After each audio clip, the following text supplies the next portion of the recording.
sirifani wo sali tonsobola musically sali onsinga kanyama na myaka ansinga bitabo asobola okusinga oluzungu kwaye Planet Kid etasobola kunsinga bitabo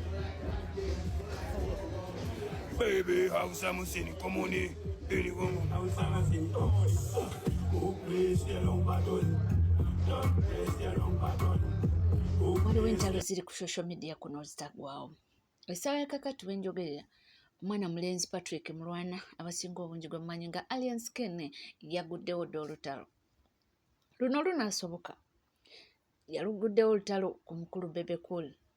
Kakati simanyi na kumanya yamugambye mbu tamusinga music, tamusinga bitabo nti ye yasomamu. Agambye nti kyamusinga kiri kimu amusinga oluzungu nti kubanga Bebe Cool ye Planet Kid mbu naye ebisigadde tamusinga. Luno lunagwa, luno olutalo lunagwa kweri. Ffe wetuli okubanga tubatuusaako byonna byonna nga bwe bitambula era bikyali buwanva. Abayimbi beeyongedde okubanga bakola ki besika oba oyinza okugamba nti beeyongedde okubanga buli omu beeyogerera ebisongovu n'abawagizi baabwe. Awo tuvuddewo. Eddie Kenzo ne Honorable Fiona Nyamutoolo beeyongedde okulumya abayaaye. Eggulo mwalabye ebifaananyi ebyatambudde. Abantu abamu ne bavaayo ne bakola n'obutambi nga baselebratinga nga batugamba nti Eddie Kenzo bamugobye mu ntebe z'abaminisita. Tugenze okizuula nti si bituufu era nti ebifaananyi byabadde bya AI. Era amawulire agavuddeyo nti abantu abasinze kukola ekintu ekyo mbu babadde n'abayimbi nga bagezaako okuba nga bakola ki bakakanya Eddie Kenzo. Naye nga ye ne Honorable Minister Fiona Nyamutoolo avuddeyo n'ategeeza n'agamba nti byonna bya bulimba. Bawe yatudde bulungi era paka function we yawedde nga bali wamu. Awo tuvuddewo. Amawulire ge twakafuna essaawa ya kakati nti omukunja Tasera addusiddwa mu ddwaliro ng'embeera si nnungi. Era essaawa ya kakati wetugerera amawulire ge tufuna nti mbu ali mulago era ali ku oxygen. Ate tunategeera ki ekimusumbuwa oba alwadde ki naye nga amawulire agavaayo si malungi. Tuvuddewo nga tukyali ku nsonga ezitambula ezigenda mu maaso waniino mu ggwanga Uganda. Ye full figure avuddeyo ate n'ayambalira pulezidenti w'ekibiina kya NUP omukulu His Excellency Robert Kyagulanyi Ssentamu. Simanyi eno mmeeza gy'anyeenya oba anaagisobola naye ye munnange mu bigambo byayogedde bw'ati. Sikuwulira gwe Bobi Wine ng'ofuguma wadde okufuuwa tokkiriza wadde okunyamba. Nkulabula obuzaabuzizza abavubuka kino ekisanja muze yakiyise kisanja kya Buteebaka. Obuzaabuzizza abavubuka bali mu tulo balowooza mu politics, balowooza gavumenti mu kukyuka ebbaluwanagano babbe ennyumba z'abantu, balowooza nti wanaabeerawo olutalo nti nno ajja kufuna ennyumba etabadde yiye. Kisajja gwe oba todda tukuwone. Tolina nnyo makulu mu ggwanga, tolina nnyo makulu, oli mukodaasiri atalina kyavaako. Even nowabeera omubaka wa parliament wala kyogasa constituency ekyaddondo, even obadde ku opposition tolina kyogasiza okuleka okwolona parliament n'ogifuula ey'abamawobe. Katukwagaza ati in fact tuyambe todda lya ssente z'okuba oli mugagga muvundu, tewakyoyagaza Uganda.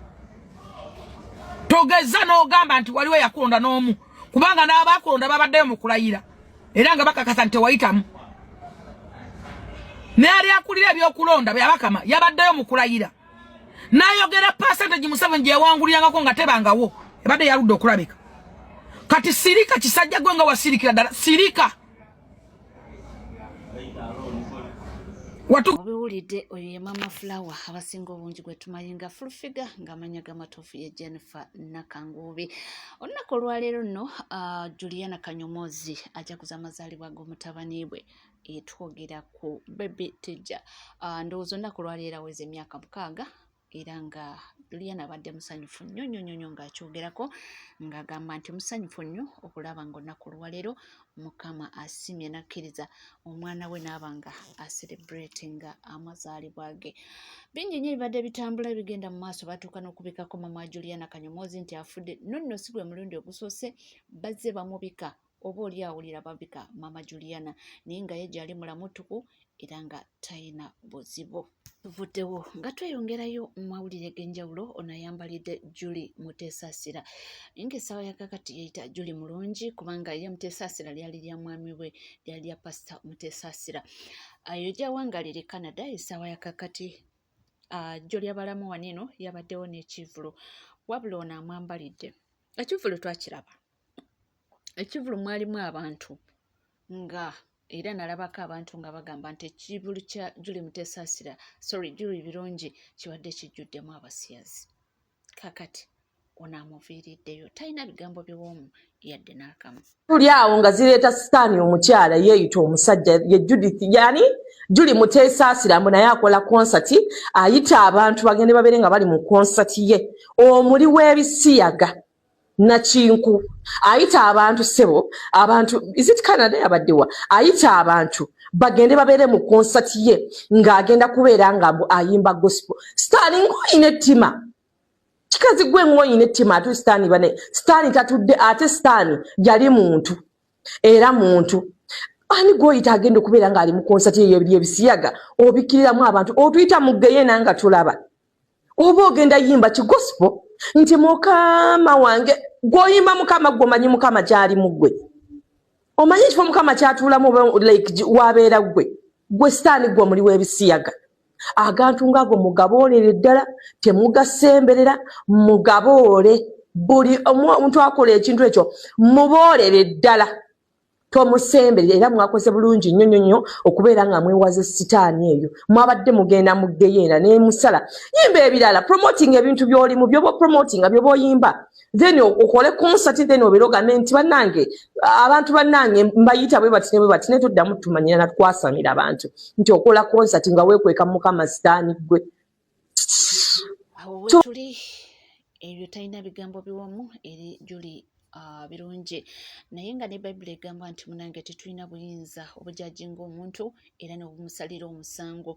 Tetumanyi ekituufu kyekiriwa, amazima gali nti ekituufu Katonda yekka yamanyi ekituufu.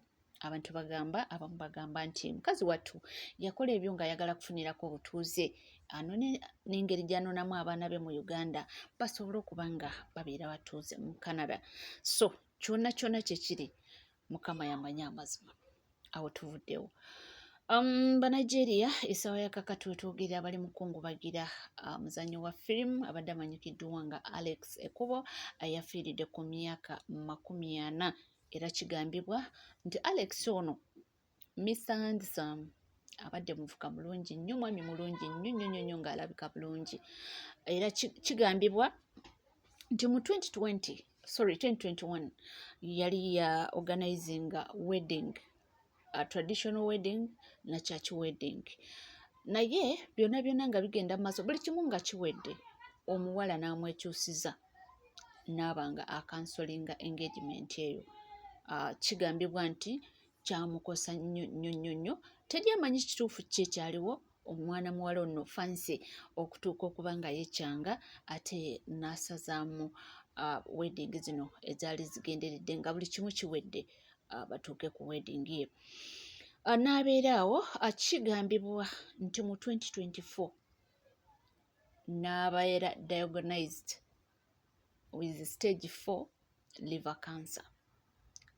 Naye amawulire agali mu nkuubo gagamba nti kyandibanga mwana muwala Fancy yali fiyanse we nti yakizuula nti alina obulwadde obwo nti oba kyekyamuleetera okuba nga ate asazaamu enteekateeka z'okuba nga wedding yaabwe egenda mu maaso.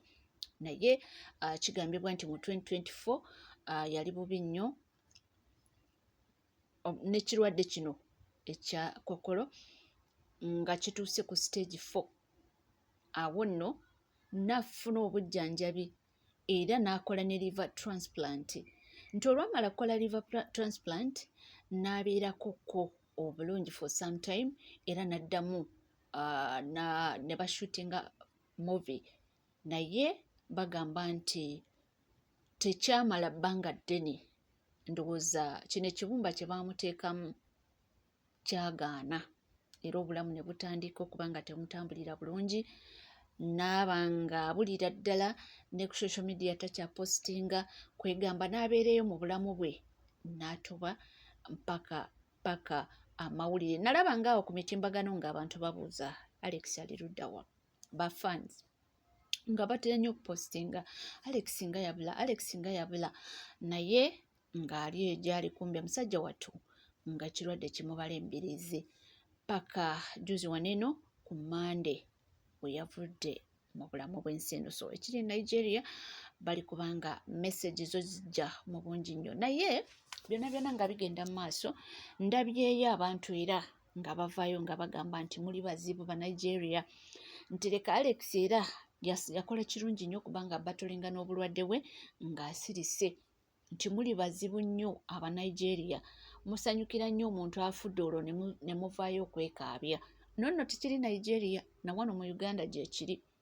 wano mu Uganda gyekiri omuntu afa abantu ne banyolwa naye ate nga bambi omuntu abaddewo mu bulamu ng'abonaabona kitegeera ng'abonaabona so ne bano bagambye nti Alex yali mulamu nti nga bamubuulinga bakola kino musajja wattu we yalwala n'asalawo ne yeesirikira n'atoba ne famire ye n'abamikwano abatonotono abakitegeerako mpaka olutuuse n'ava mu bulamu bw'ensi eno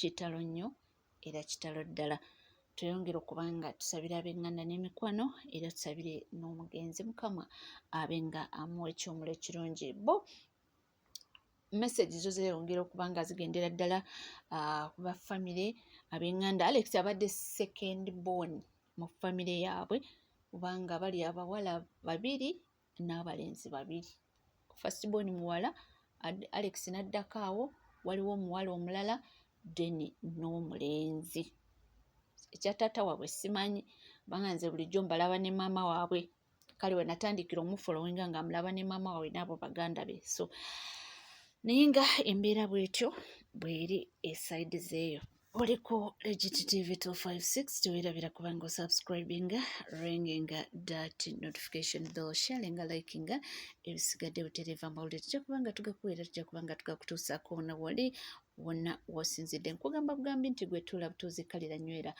buli kimu kye weetaaga okuba nga omanya wano wokka tujja kubanga tuli kuwasigala naffe tova